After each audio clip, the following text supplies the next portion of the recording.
Baik, di sini saya akan menjelaskan tentang teori dari perubahan sila pertama pada Pancasila. Di sini sepertinya saya akan membahas teori kritisnya, seperti kenapa Pancasila itu dirubah. Sila yang pertama, sila pertama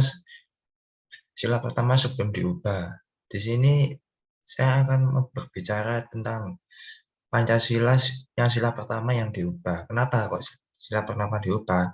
Karena ketuhanan dengan kewajiban menjalankan syariat Islam bagi pemeluk-pemeluknya. Di sini dikatakan sila pertama sebelum di, dirubah, yaitu ketuhanan seperti bertujuan ke agama, kayak memayoritaskan agama Islam untuk menjalankan kehidupan di Indonesia.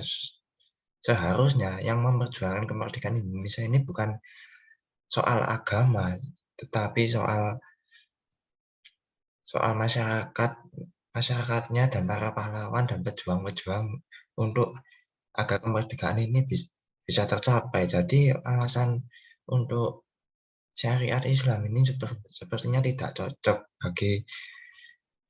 bagi Pancasila, karena ya di Indonesia sendiri terdapat banyak sekali agama resmi, seperti agama lainnya selain Islam, yaitu Kristen, Katolik, Hindu, Buddha, dan Konghucu. Seperti yang kita tahu, beberapa tahun lalu terjadi beberapa fenomena-fenomena sosial yang berhubungan dengan gereja dan penyimpangan sila-sila Pancasila, terutama sila pertama. Beberapa di antaranya adalah pengeboman gereja di Surabaya dan pembakaran gereja di Pasuruan. Pengeboman gereja di Surabaya, tepatnya di Gereja Santa Maria Tambercela, merupakan salah satu tindakan yang menyimpang sila Pancasila sila pertama. Pengeboman ini dilakukan pada tanggal 13 Mei. Hal ini menyebabkan banyak korban berjatuhan serta banyak orang menjadi ketakutan atau trauma untuk beribadah di gereja. Sama seperti fenomena sosial pembakaran gereja di Pasuruan, tepatnya di gereja GPIB. Hal ini memberikan ketakutan besar bagi mereka, sehingga mereka memiliki trauma untuk pergi beribadah, atau bahkan menunjukkan keyakinan mereka pada publik. Untuk kasus pembakaran dan pengeboman gereja ini, tidak hanya memberikan dampak buruk atau trauma kepada umat gereja setempat saja, namun hal ini juga memberikan dampak buruk kepada orang lain yang berada di luar sana. Karena mereka tahu bahwa hal buruk seperti ini bisa terjadi kapan saja. Fenomena-fenomena sosial ini tentu saja merupakan penyimpangan Pancasila, terutama sila pertama sampai ketiga. Menyimpang sila pertama karena oknum-oknum tersebut tidak membiarkan orang-orang beribadah, kalau sebaliknya mereka membuat mereka trauma atau ketakutan akan beribadah. Menyimpang sila kedua karena oknum-oknum tersebut berbuat semena-mena terhadap sesama manusia, sehingga mengakibatkan banyak orang menjadi korban dan meninggal, juga mengakibatkan banyak orang terluka secara fisik maupun psikis. Diakibatkan fenomena sosial yang terjadi. Menyimpang Pancasila sila ketiga karena dengan melakukan hal-hal tersebut, oknum-oknum itu sudah melakukan tindakan yang dapat memecah belah bangsa Indonesia. Kita dapat membayangkan apa yang akan terjadi jika Pancasila tidak diubah dan tetap sebagaimana adanya. Hal ini bisa saja lebih buruk dan berkelanjutan sampai sekarang. Seperti dampak-dampak yang dikatakan oleh teman saya tadi, akan ada perselisihan antar agama, perpecahan wilayah, dan juga rasisme di mana-mana. Apa yang bisa kita lakukan agar Indonesia bisa tetap bersatu? Yang bisa kita lakukan adalah mencerminkan sila-sila Pancasila di kehidupan sehari-hari kita. Salah satu contoh konkretnya adalah dengan bertoleransi terhadap perbedaan yang ada di sekitar kita, baik itu perbedaan agama, suku, agama, ataupun ras.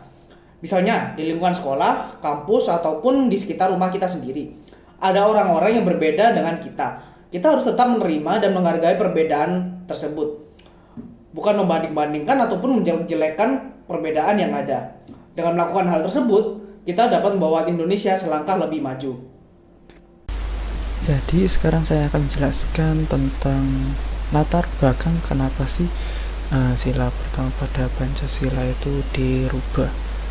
Ada beberapa faktor. Yang pertama yaitu rakyat Indonesia memiliki latar belakang agama dan kepercayaan yang tentunya beragam dan berbeda-beda, sehingga rumusan dari yang pertama yang sebelum diubah yaitu ketuhanan dengan kewajiban menjalankan syariat Islam bagi pemeluknya tidak dapat mewakili seluruh rakyat Indonesia yang memiliki agama berbeda.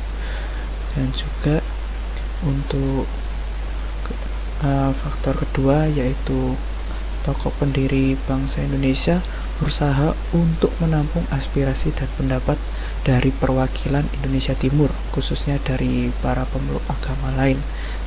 Setelah proklamasi, ada perwakilan dari Indonesia bagian timur, khususnya dari para pemeluk agama lain selain Islam.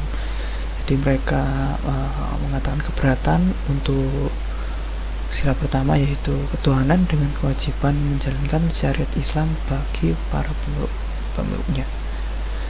Dan oleh karena itu Panitia 9 menyempurnakannya kembali menjadi ketuhanan yang Maha Esa.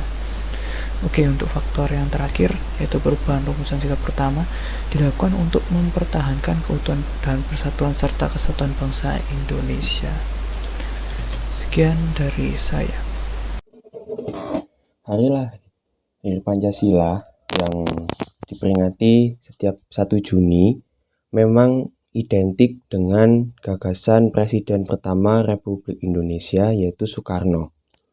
Rumusan awal Pancasila selama ini dianggap dikemukakan pertama kali oleh Soekarno sewaktu berpidato dalam sidang Badan Penyelidik Usaha Persiapan Kemerdekaan Bangsa Indonesia atau yang biasa kita kenal dengan BPPKI pada tanggal 1 Juni 1945.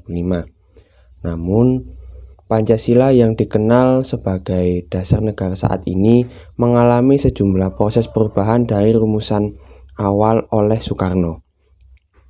Nah, jadi Pancasila yang sekarang ini telah menjadi dasar negara bangsa Indonesia telah mengalami banyak sekali perubahan, termasuk di sila pertamanya.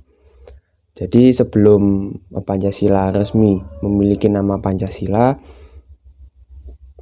pernah memiliki nama yaitu adalah Piagam Jakarta, yang mana Piagam Jakarta ini akhirnya disempurnakan oleh Panitia 9 dan tersepakati pada saat sidang PPKI untuk menghasilkan sila pertama yang berbunyi ketuhanan yang Maha Esa. Sekian dari saya, terima kasih.